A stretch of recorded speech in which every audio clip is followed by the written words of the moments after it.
के तपाईहरुलाई पनि ब्याड ब्रेथ अथवा मुख गनाउने समस्या छ? मुख गनाउने समस्याको कारणहरु के हुन्छन् त? नमस्कार, म डाक्टर सरोज कुमार शाह। मुख गनाउने समस्या जसलाई चाहिँ ब्याड ब्रेथ अथवा मेडिकल टर्ममा हेलिटोसिस पनि भनिन्छ। यसको थुप्रै कारणहरु हुन्छ। त्यसमध्ये चाहिँ मेन कारण के हो भन्दाखेरि चाहिँ एउटा चाहिँ इन्ट्रा ओरल कज हुन्छ, अर्को भनेको चाहिँ एक्स्ट्रा ओरल कज हुन्छ। अहिलेसम्म इन्ट्रा ओरल कज भन्न गइरहेको छु र एक्स्ट्रा ओरल कज चाहिँ पार्ट 2 मा लिएर आउने छु। र इन्ट्रा ओरल कजको कुरा गर्दाखेरि चाहिँ के हुन्छ त भन्दाखेरि चाहिँ फर्स्टमा दाँतको कुरा हो। किराले खाँदाखेरि चाहिँ के हुन्छ त त्यहाँ चाहिँ खाल्डो परिरहेको हुन्छ, खानाहरु अड्किने सम्भावना हुन्छ हैन, र त्यो फोहोरहरु सफा भएन भने चाहिँ मुख गनाउने समस्या हुन सक्छ। त्यसैगरी यदि तपाईको दाँतको ग्यापमा चाहिँ खानाहरु अड्किने समस्या छ भने त्यतिबेला पनि के हुन्छ त ब्याड ब्रेथ भइराख्ने हुने गर्दछ। र सबैले थाहा भएको कुरा यदि दाँत चाहिँ फोहोर छ भने हैन, दाँतमा चाहिँ क्याल्कुलसहरु छ हैन, प्लाकहरु जमिरहेको छ भने त्यतिबेला चाहिँ के हुन्छ त मुख गनाउने समस्या भइराखेको हुन्छ।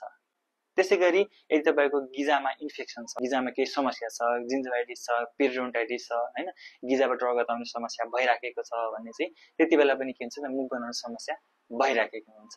गिजामा चाहिँ हिडन फोहोरहरु छ भने, सबजिन्जाबल क्याल्कुलसहरु छ, सबजिन्जाबल प्लाकहरु जमिरहेको छ हैन, र यदि तपाईले चाहिँ रेगुलर स्केलिङ गराउने गर्नु भएको छैन भने चाहिँ त्यतिबेला पनि के हुन्छ त मुख गनाउने समस्या भइराखेको हुन्छ। त्यसैगरी अर्को कारण रहेको छ यदि तपाईको चाहिँ बुद्धि बङ्गरा आइरहेको, बुद्धि बङ्गरा आउँदाखेरि चाहिँ गिजाहरु सुनिराखेको हुन्छ, दुखिरहेको हुन्छ हैन, सुनिदाखेरि चाहिँ के हुन्छ त फोहोरहरु अड्किराखेको हुन्छ त्यो ठाउँमा हैन, र दुख्दाखेरि चाहिँ नर्मली चाहिँ सफा गर्ने नि गाह्रो भइराखेको हुन्छ हैन। यदि सफा नभइसकेपछि चाहिँ त्यहाँ के हुन्छ त फोहोरहरु अड्किराखेको हुन्छ, त्यसले गर्दा पनि के हुन्छ त मुख गनाउने समस्या भइराखेको हुन्छ हैन। र कतिपय केसमा चाहिँ बुद्धि बङ्गरा चाहिँ के हुन्छ त किराले खाइसकेको हुन्छ हैन, किराले खाइसके भएर चाहिँ खानाहरु अड्किने सम्भावना हुन्छ।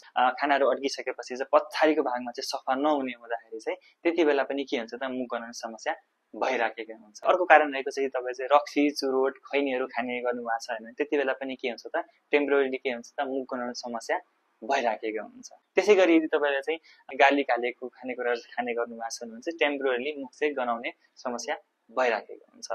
त्यसैगरी तपाईले चाहिँ अस्थायी दाँत राख्नु भएको छ, त्यसलाई चाहिँ आरपीडी पनि भनिन्छ।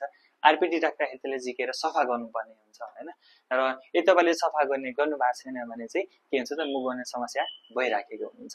र अर्को कारण रहेको छ यदि तपाईले चाहिँ कम्प्लिट दाँतको सेट लगाइराख्नु भएको छ हैन, यसले चाहिँ कम्प्लिट डेन्चर पनि भनिन्छ।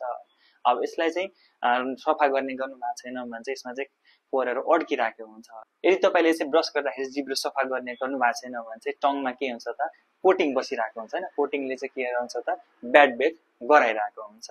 र त्यसैगरी अर्को कारण रहेको चाहिँ तपाई चाहिँ मुख सुक्खा भइराख्ने हुन्छ भने चाहिँ त्यतिबेला पनि के हुन्छ त मुख गनाउने समस्या